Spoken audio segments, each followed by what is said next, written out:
Hello, and welcome to Harden Up Podcast. This is episode number 5. It is officially number 6, but we did do a pilot episode. This is figuratively number 5.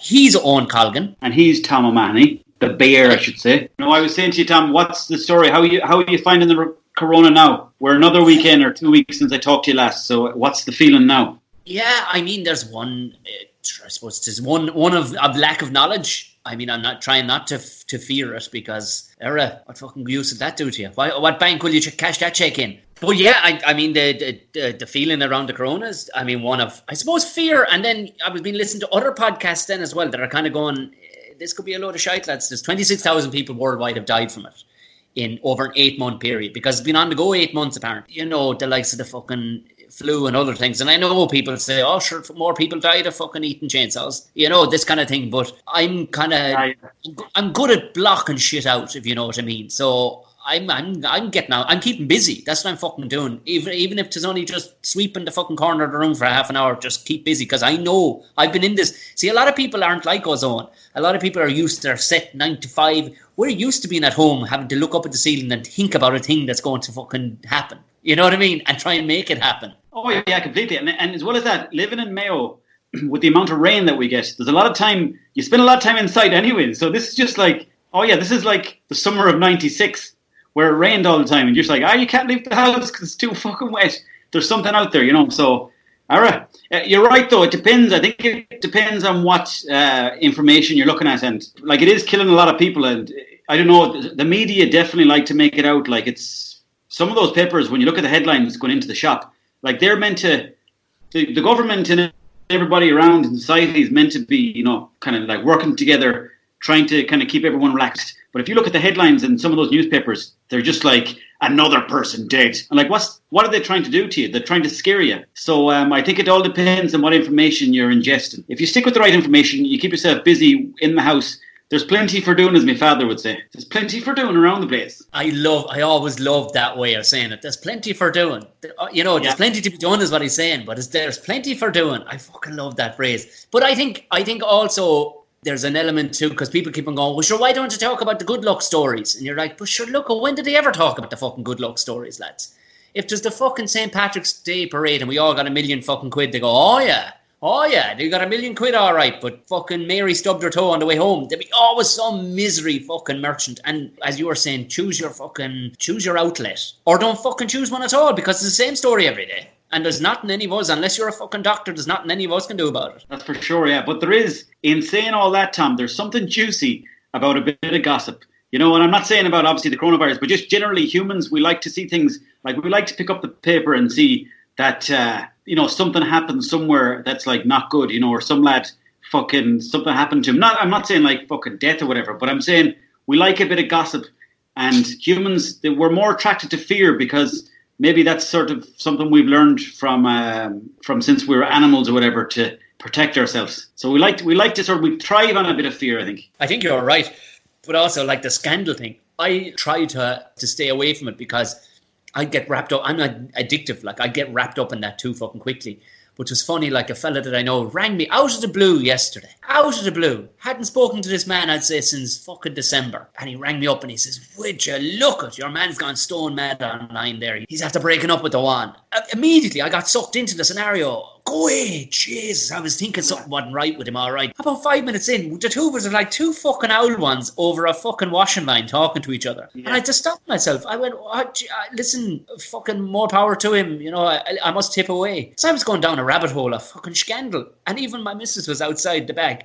It's just, Jesus Christ. I know, whatever you were on the phone to him about, just all I could hear was the pitch of your voice went up and everything. She goes, what in the fuck was going on? I says, stop, will you? I said, I nearly turned into a fucking... Oh, yeah, it's like sugar. Like, my mother doesn't want me coming back to the house. When I lived in Dublin, I come back to Mayo. Not in a bad way, but it's just like, I don't know, people seem to light up a bit more when you start gossiping.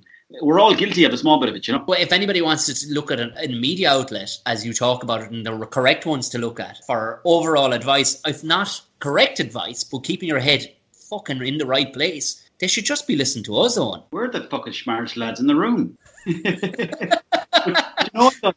You noticed that I don't know if you've noticed this, but it seems to be people are getting a small bit edgier across the board in terms of like, you go to the shop, people are a small bit edgier.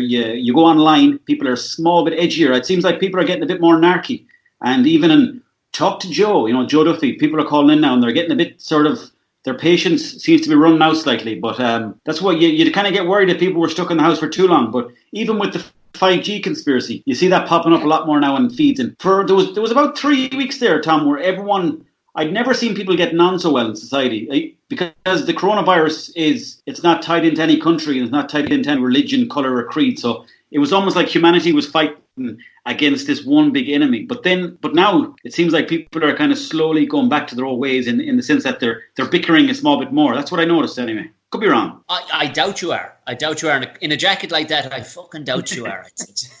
We'll talk about that jacket in a minute. But I think you're right. There definitely is a waspiness, and the wrong place to go looking for it too. I was on Twitter, which I never fucking normally use, the other night, and our lad was going on. He was putting up a picture of fucking cyclists cycling up the middle of fucking O'Connell Street or something. I've had my fucking run-ins with fucking cyclists back in the day, and I know everybody has a right to be on the road and everything. And I wrote, it's a lovely image, but realistically, wouldn't it make more sense? Because he was basically saying that shouldn't cyclists be allowed to fucking cycle everywhere? I said, there's no doubt they have the right to cycle everywhere, but wouldn't it make more sense in licensing cyclists? At least in that you would maybe a day course in how to fucking be safer for their own, and they would be culpable for fucking their acts. And this barrage of fucking people who had hashtag I'm a cyclist in their handles. Now, to be fair, I love a fucking row, as you well know. And what was brilliant was these thick cunts, because I kept on saying things like worship me, I am your God, and all the rest of it, just to be a cunt. But I didn't realise how fucking thick people are. The name of my fucking Twitter handle is Tom O'Mahony Comedy. Now, unless comedy has become a fucking surname in recent times, and my name is now double-barrelled, the amount of them that didn't grasp this at all. And there's one clunky cunt who obviously he must legislative job somewhere in some office somewhere. He kept on trying to lead me down a path, basically, because you can get banned from Twitter if you incite violence or whatever. Because I'm banned from Twitter. Are you banned from Twitter? I got led down the path, Tom. How? Who? Oh, some cunt led you down the path, right? Well, it was more silly. But I do want to hear the story. But it was the time Khabib was fighting McGregor, and I started slagging off Khabib. And then one of his fans was like, he was saying something along the lines of, if you keep saying that, I'm going to get you banned. And I was like, watch this. And I kept saying, it was nothing, it was just silly stuff, like really kind of childish, yet silly sort of hard man stuff. And then the next day I tried to log into Twitter and it's like, you have been officially banned from Twitter. And I tried to get back 3 or 4 times, but they wouldn't let me. So I've stayed off it ever since. But a couple of lads would tell me to get back on there. But sometimes I see stuff that's going on there and it's very negative. Like, it was only said to me, maybe 3 or 4 months ago, Jim Elliott, another stand-up comedian, said to me, he says, Jesus, he says, Twitter's just stuff. Now, he likes Twitter because he's into tech and all this shit, and he loves talking, about American politics and stuff. But he says it's just fury all the time. Every cunt is sour on fucking Twitter. You head over to fucking Instagram and it's la la la la la la la. We're all holding hands and running down a field together like it's the Little House on the Prairie, basically. But it's fucking, misery. It's EastEnders over on Twitter. Some fucker jumped in the row. I'm not joking, maybe 4 minutes in. I call it a row. I kept on taking the piss. In my every tweet, all of these people were, like, I was just doing the James Blunt on it, basically. I was finding a little nugget about him and just throwing it back, But this guy screen grabbed a tweet of mine from 2014 where I... Again, it was a ridiculous tweet. It was about using. I said something ridiculous like, just came back for a drive there and managed to slap 6 cyclists in brackets who were acting the bollocks over the head with a hurley. Fucking great day, or something like that. And this guy found it, and the other guy, the clunky guy who was writer, he kept on trying to draw me out with, so would you enact violence on other people on this? And you're like, dude, I write for a living. I mind my every word for a living. Do you think you're going to just bring your fat fucking fingers in on this situation and think you're going to walk me down? I kept on going, everybody gets slapped. And while I do it, I sing Gloria Gaynor songs. just ridiculous. You know what I mean? Just to be ridiculous. Yeah. But like, there was just a rollover for 2 days of other gobshites. Oh my God, he thinks he's a comedian. And you're like, are you fucking codding me? What have you ever done? If the most interesting thing about you is that you cycle a bike. I cycled a bike when I was 4 years of age. Are you fucking codding me? You know? And that's the most interesting thing you can put in your fucking description of your Twitter handle with your 7 fucking followers. Would you ever fuck off? And it was just rolling over after, and it was amazing. It was just I didn't know if Twitter was like that all the time, but it fed into exactly what Jim had told me was that, Jesus, they're a crowd of sour cunts over here. Why is that? Is it because they're more anonymous and there's less of a sort of profile to click into like Facebook and Instagram? I think that's definitely part of the reason, because I know when we were doing the Hardy books that time, and like, you know, it's everybody has their people that like them and people that dislike them. That's 100% fair enough, you know. But there's seems to be a lot of nasty fuckers on Twitter. Fuck them, like, who cares? They're just like talking shite on there. But still, you know, there's probably better stuff to be doing on there than just being fucking stupid, you know. When we were doing Hardy books at the beginning, there was quite a bit we'd get a fair old slagging on there. That was definitely the first taste of internet hatred that I got anyways, and the lads too, and it was a hard one to take, but you know what, looking back now, I'm delighted it happened, because once you get a couple of stingers, you're kind of like, oh, it's actually just words. Go fuck yourself, you know. Go fuck yourself. Talk to me in real life. Yeah, oh yeah, well that was the same thing with Damo and Ivor, like, because of course it was easy to go at both of them, because they're almost, you know, ridiculous. There's a level of ridiculousness in both shows. It'd be one thing if we had been both doing very serious dramas or whatever, but because they're comedies and they're over the top, people go, oh, look at this. And you go, what have you ever created in your fucking life that, like, if you dropped off the planet right now, who would care? What would fucking chat? What would change? Nothing. Yeah. And that's not saying anybody matters more than anybody else, but we're not going around going, look at this cunt. And he's, you know, I suppose that it's an ignorant thing too. It's not an ignorance as being rude, but it's ignorance that they haven't a fucking clue. They just haven't a clue, and it's anonymous. You can be like, none of these cunts had pictures of themselves. Almost none of them had pictures of themselves. There was a picture of a fucking sunset or a fucking fairy or something that wasn't real, and you're like, would you go away and fuck off with yourself? But I think you're spot on that it is definitely the anonymity of it all, and getting a few stings back in the day. Now I love it. It's like, come on, you cunts. Because once you get a hard stinger, you're like, sometimes it'll bother you for about half an hour, and then you're kind of like, you know what?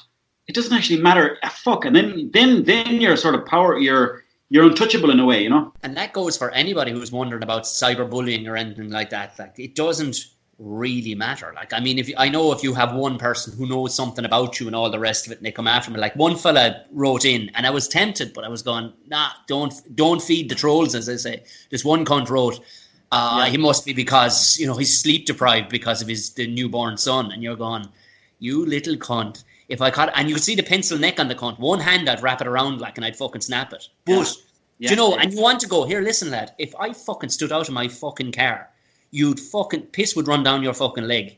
Do you know? But there's no point in getting into it. So I kept it silly throughout, you know. That was smart. That was a smart move there, because he was really trying to hook you, and that's a fucking cunt of a thing to be on about, you know. But like, you did it. You did the right thing. I'm looking forward to looking at it, you know. And that's drama, you know. It's a bit of fucking gossip.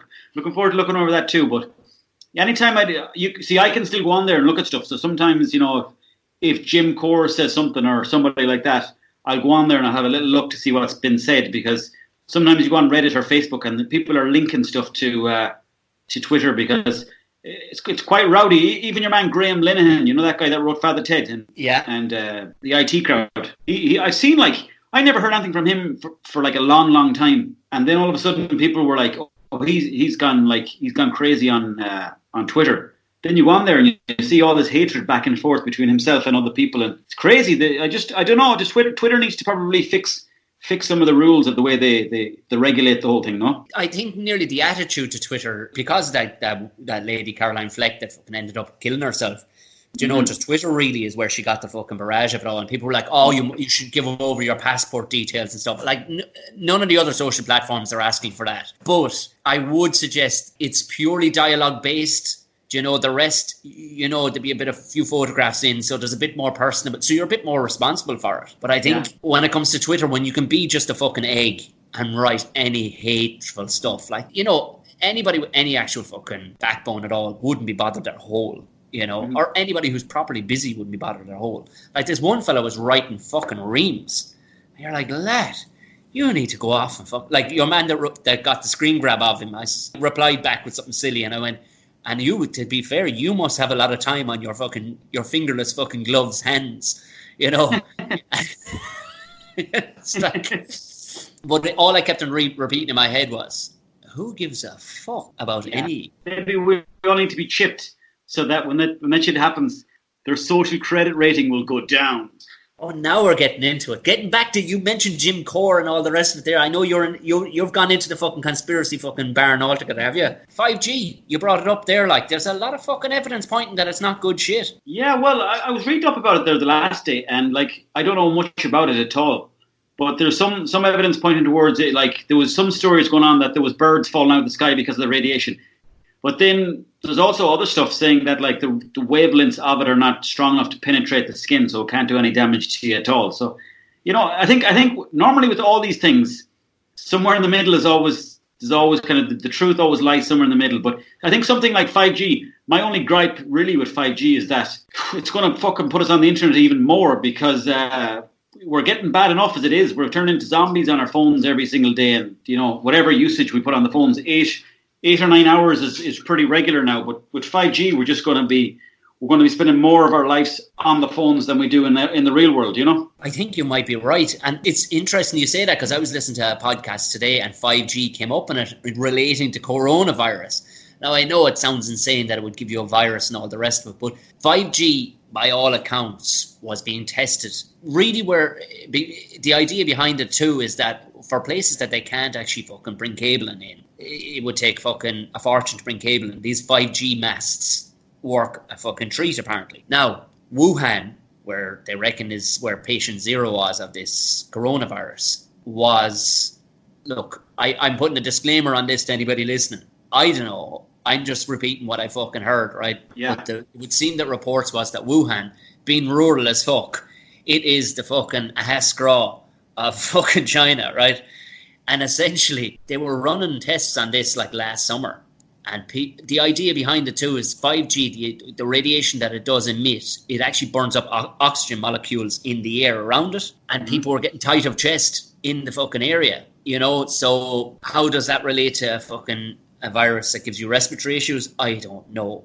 I can't tell you verbatim as to what these guys were talking about, because I was cooking fucking a few sausages at the time, if the truth be told.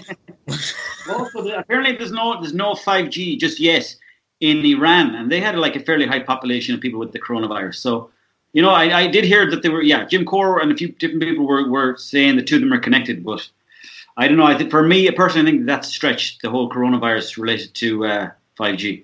But I just do think that the 5G, it's not even that good, because you need to put up these little boxes where like the towers already are, because the signal is so weak. Even if there's moisture in the air, the signal will break down. So the signal is, once you have the signal, it's faster, and you can download stuff faster, and you can stream stuff in milliseconds or whatever. Like there's no delay. But the problem is, if there's moisture in the air, or if you're behind a tree, or it doesn't travel well through buildings, you need to put up these little node boxes that are going to be in every corner of every city of every town. You know, that's the dodgy part. Are you telling me that rain and fucking trees are going to fuck this up? Yeah. So what's the point of even fucking bothering in Ireland? So if that's the case, moisture and fucking trees. Yeah, well, if it doesn't have a direct line to one of the towers, it sort of, if a tree's in the way or whatever, it struggles to get connection. That's why they're putting up those little nodes. But apparently across England, they're chopping down loads of trees, like loads of really old trees. They're chopping them down in cities like Sheffield, because just so they can make a proper connection between the 5G overlords. Sounds to me like they actually they've made space for a cable, but they're not using the cable, if you know what I mean. Like, it sounds a bit fucking 2 cups, 1 string. You know that kind of fucking way? You think... Did you ever read up on the man Tesla, the original Tesla, before the cars? Yeah. Yes. Yeah. He reckoned fucking copper and wires and all the rest were only a waste of fucking time. He reckoned he could find a safe way of creating a type of electricity that he could shoot into the fucking ionosphere. Oh, now there's a big fucking word that you weren't expecting to hear from me today. into the ionosphere. That would send free electricity around the world, and all you'd need on a fucking toaster, a kettle, or whatever would be a little aerial that could safely fucking take it down out of the sky. And the whole concept of wires and flexes and cables would have never made it past 1910 or whenever the big time was for fucking Tesla. He reckoned he developed the whole thing, but the problem was JP Morgan, who was funding all these fucking things, the man owned half the copper mines in the world. He went, hi. This cunt is talking about getting rid of all my copper. Do you know, it's like marijuana back in the day. Hemp was one of the best jokes of all time. But the bios who had the fucking newspaper, the New York Times, went, here, make that shit illegal there. Fuck that. Hemp, the whole lot, make it all illegal because my fucking paper mills are going to need fucking paper. They're going to need newspapers. And if they're making them on fucking hemp, it's just for half nothing and I'll be fucked. So it is interesting when you go back that way, like, that we're probably fucking Stone Age only for fucking money-hungry cunts getting in the way. Money-hungry cunts with short-term goals, trying to get the quick money, you know? So how's isolation been? So, as you said, you're out in Mayo. So it's been all right. I've been one of the lucky ones in the sense that I've got loads of space here. You know, you can obviously have the 2 kilometre limit, but like I have up till actually around the point that the coronavirus was full lockdown in Ireland, I had pretty much no space. So because I was living in Dublin in a little box house, so I was kind of screwed for space. But down here I've got loads of space. It's been pretty good. You know, obviously when I go to the shops, it's a small bit strange. I think people are they're kind of taken it very seriously now. I was in Aldi there the last day, and there was only, I think, 6 of us in the whole shop. Like, you know, Aldi is like a big warehouse with just food fucked to the ground and saying, take whatever you want, lads. We were in there the last day, myself and the missus, and then we were like the 4th person to go in. They were only letting in, I think, 4 at a time or something like 5 or 6. But then some lad came in, and he goes, hey, I want to get in there. And then the security guard goes, excuse me, sir, you can't. And he goes, I'm 90. And the security guard goes, are you 90? And he looked about 65, and now he didn't look 90. But, you know, how do you know? Like, he might have been doing yoga all his life. So he wished they were going, let me in. And he was kind of looking over at us, smiling. So nobody had a clue what was going on because it looked like he was taking the piss. But at the same time, you know what I mean? It was like, do you take him seriously or not? But then, not 5 minutes later, myself and my girlfriend were in Aldi buying absolute shite. Yeah. And there he was looking at bloody lawnmowers. It's fucking Joe Rogan, was it? So yeah, that was the crack anyway. But no, it's been great here. You know, I'm learning how to cook. I'm cooking pizzas and bread and all sorts of shite. You know, and trying to get a bit house trained. You know, and have the fire on as well, burning a bit of turf. So around here is great. Some lads sold me a bit of turf there the last day, so everything's been going grand. Yeah, I think people probably, if they could, try and look at the fucking positives. I know it's an easy thing to say and all the rest of it now. And for the likes of me and you who are out the countryside with a bit of space and fucking, I went in next door to the builders. I rang the builder and I see pallets knocking around the place. And I said, time to get a bit more self-sufficient. And I rang him up. I says, any chance I could take a couple of them pallets? He says, oh, fucking take them away to fuck. He said, I'll only be burning them. So I says, grand job. And I've made a couple of raised bed planters. I'm going to stick in lettuce in it. I'm going to stick in carrots in it. I've never made these yolks before. I'm no fucking expert at all. But I have a screwdriver and I have screws. So we'll see what happens. But I think that's the only way, like that, you're doing the cooking and all the rest of it. And it's the only way to keep the head right, I think, is to stay fucking busy. Definitely, yeah. And I read a good quote there the last day or something. It was some comment somebody put on Facebook or something like that. And they were saying, isn't it funny the way the economy crashes, even though the economy crashes when the only shops are open are the necessary shops, you know, as if to say like that the economy's kind of blown up with a lot of jobs that are not necessary. But I think it could be a good thing if we all go back to growing our own vegetables and crops and stuff like that and becoming a bit more self-sufficient, you know? I tell you one thing, I did it before years ago, and I'm not joking with you, you would eat every fucking bit of that carrot. Do you know, not because it just tastes nicer, but because of the fucking time, effort and emotional contact you have with it. Like you're going, I grew you little fucker, you. I'm going to I'm talking to the vegetables now on.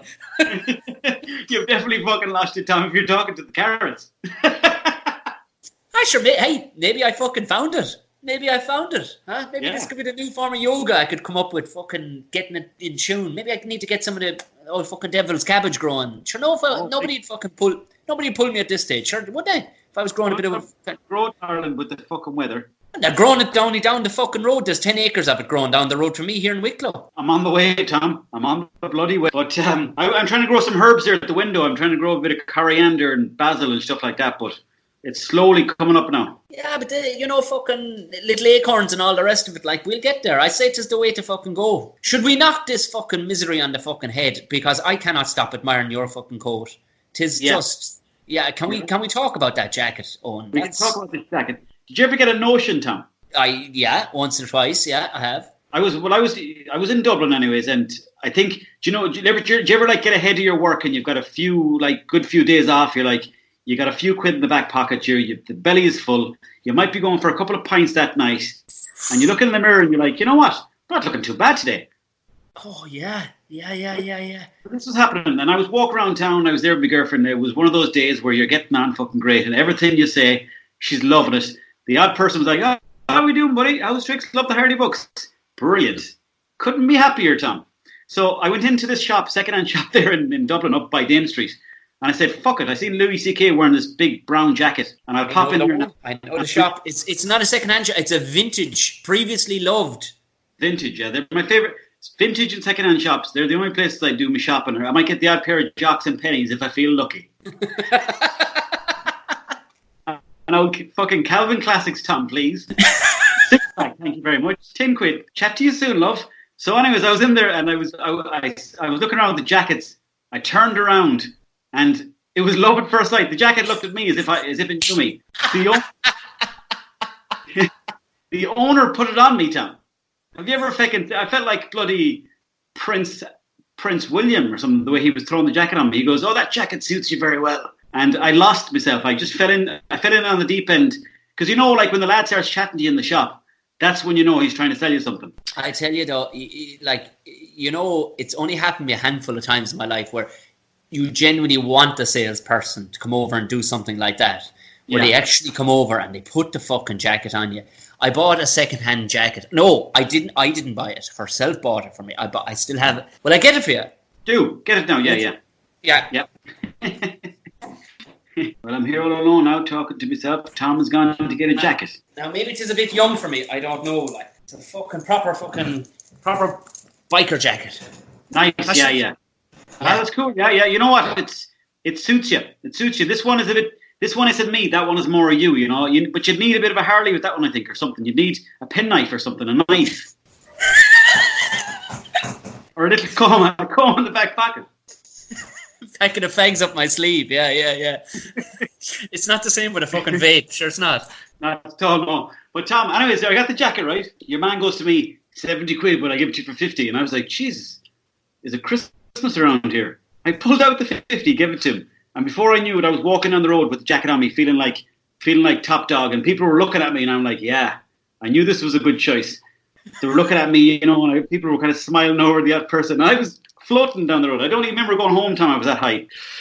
But then, cut to about 2 or 3 weeks later, I remember catching my reflection. I was walking. I know where I was walking, but I caught my reflection in the jacket in a town somewhere in Mayo.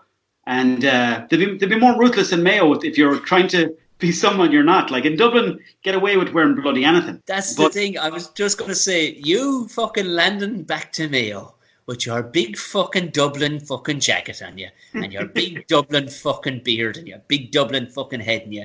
Look at you. Who do you think you are? Own fucking, I'm a big shot fucking wandering around fucking Dublin city centre, Colgan. Huh? Look at you. I've had this beard since I was about 12, so you can't do me that one. But between the jacket now and these fucking glasses, I caught myself in my reflection and I thought to myself, oh, I've lost the fucking run of myself here altogether. I showed it to my mother. She was disgusted. She goes, that's not yours, is it? And I go, what is? She goes, even I wouldn't wear that. I was like, for fuck's sake. But I swear to God, Tom, she was serious. So now, just to spite everybody, I wore it down to the beach the other day. I was down on the beach, just one of the beaches there in Mayo. And I wore it down, and I never felt so insecure. Anytime someone looked over at me, I was like, how you do?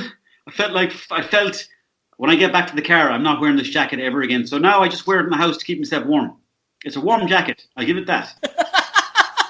But the fucking 50 quid down the Swanee, and you'll never see me in public. Well, you might see me in public. We'll see if we ever get out again. I love the notion that you probably would have been more comfortable nude at the beach than you were wearing your snazzy jacket. Oh yeah, definitely. I was so embarrassed because I was like thinking they're going to think I'm fucking. I was up in Dublin for a few years, and now I'm down here in the West again, thinking, look at me with me fucking jacket on me. You see, this is the thing. The notion looking at that jacket out west is anybody else if they're wearing their normal old jacket, they go, you're here because you fucking have to be here. But somebody looking at you in that jacket would go, he's here because he's fucking only visiting. You know, too good for us now. Yeah, but I'm back. I'm back to the motherland. I'm back like an old badger after a little adventure for himself, and I'm here now again in the motherland, and I'm loving it. The fucking prodigal son returns, by. Indeed. So yeah. No, it's great to be back. Delighted.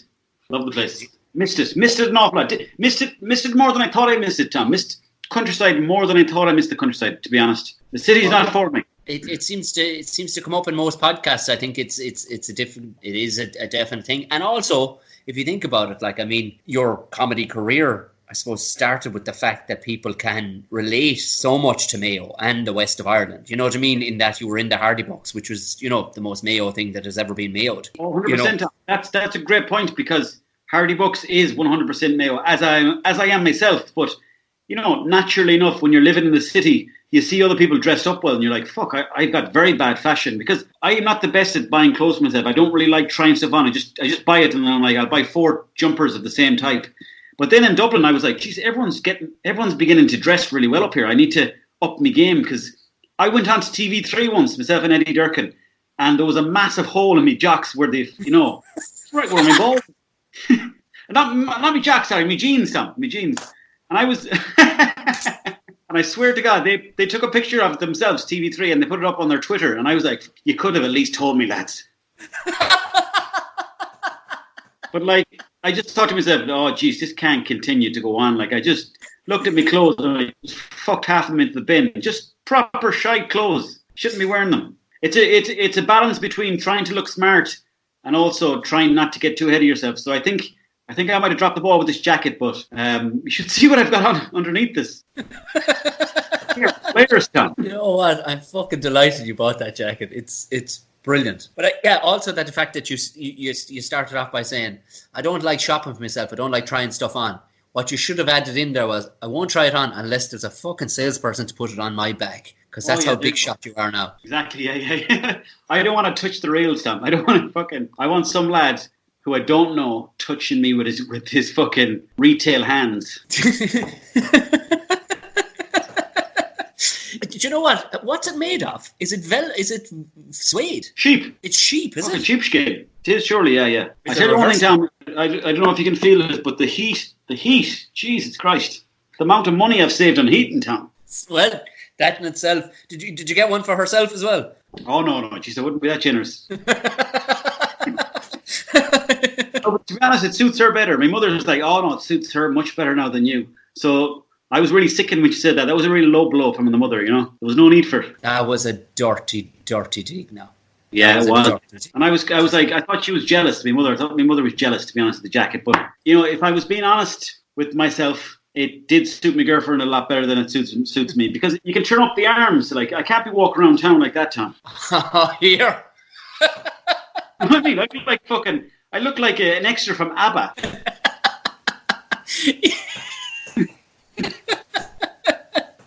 Do you know what? The next time we meet up, I'm gonna bring this jacket for you, and you reckon it wouldn't suit you. I reckon to suit you, all right. We put it on you. You'll be as hard as fuck in the thing. Do you know what? That's a picture for the podcast. You and that jacket being this one. Yes. Yeah. Absolutely. That's a great picture because it suits the mood. I think the tone or whatever. But yeah, no, hold on. You might see me out and about. Trying it on. You know, I went to a place there not long ago. I like my favorite pub in Dublin is Beavers because it's like you can go in there on a Tuesday at like 2 p.m. in the daytime and you can have about 9 pints and nobody will say anything to you, you know. No judgment. It's a great pub. It's a great pub and it's great music. I like the rock music. Sometimes it gets a bit too busy, but great pub. I always feel 100% relaxed in there. But then, you know, the odd time, you know, a mate of yours or whoever might invite you to some place on Dawson Street, would say, you know. Jesus. And you might end up going to a pub. I know I've only been there 3 or 4 times to pubs, but there was one called, I think it was called 42, I think it's called 42 degrees below or something like that, 44 degrees below.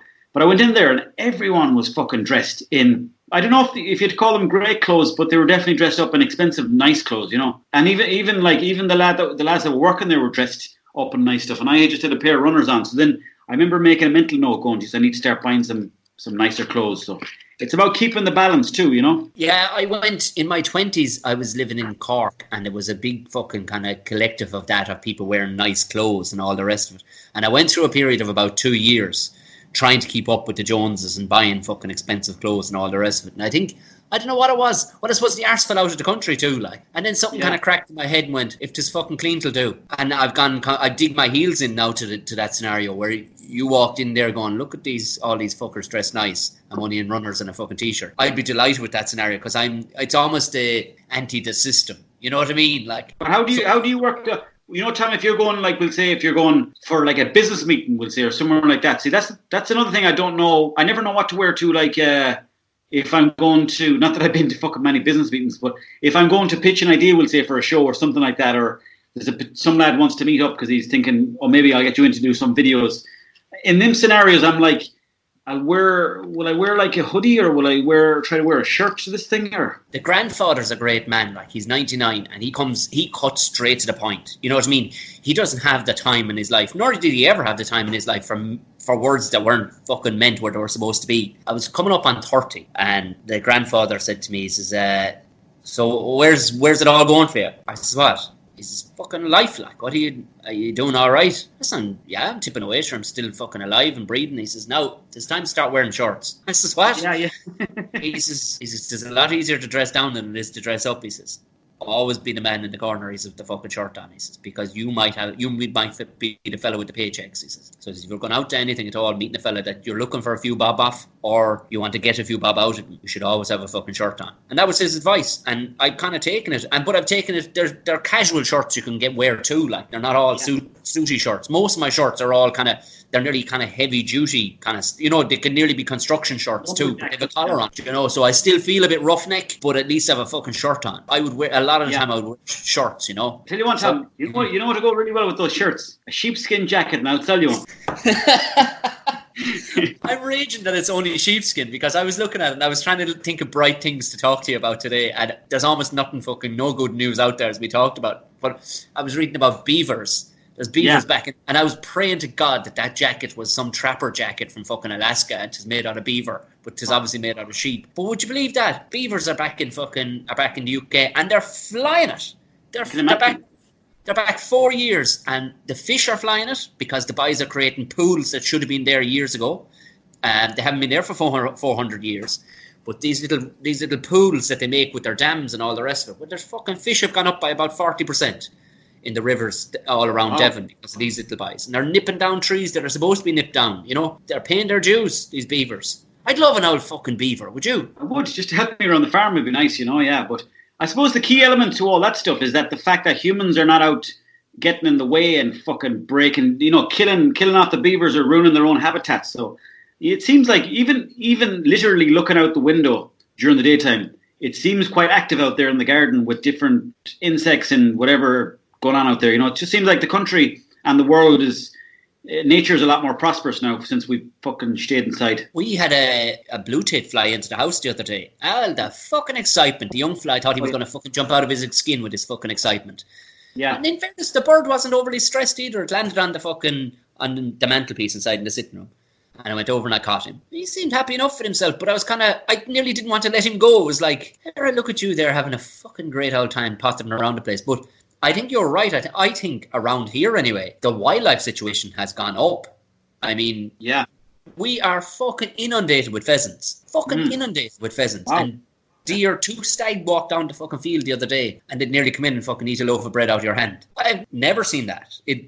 They're all a bit more tame around here, all right, rather than at home where they'd be shot as soon as they stick their head above the fucking parapet. But I've never seen that in like the amount of nature that seems to be around. And it has to be down to the lack of fucking farm machinery going around, fucking trucks, cars. Is nature taking back over, I wonder? Oh, yeah, of course it is. Yeah, definitely. Definitely. The planet's getting healthier again. As you said, more fish in the rivers. It's just good overall, I'm trying to think what else. There's actually a blue tit that comes to the house every day and starts tapping on the windows all the time. But then when you go out and then he's gone. So If you could reintroduce an animal, say We had the giant stag here in Ireland. They could look in the upstairs window of a 2-story house nearly, these fellas. Maybe I'm exaggerating. They were fucking... museums in Dublin, don't you? Yeah, they were fucking massive. There was the bear, which my crowd apparently fucking killed off in Clare. Then with vultures and with wolves. And the last wolf killed in Ireland is in Mayo, would you believe? It's stuffed in Mayo. Oh, yeah, I heard that story before. Was that on some TV show mentioned before? I don't know, but it is. You can go have a look at it. They're not introduced them. I actually thought in Wicklow they reintroduced them, Tom. There's talks of it, but sure, I mean, they fucking ate all around them. Like, then maybe they've every right to. Who knows? But would they soon become fucking urban like the foxes? A bit more vicious too if they became urbanized. No, I think. Yeah, I don't think they'd last too long because people are going to want to go back into the cities and all the machinery and everything on the road. I don't think that'd go down too well. I don't see much about it here, Tom. It says Donegal. 60 golden eagles were... Oh, no, that's different.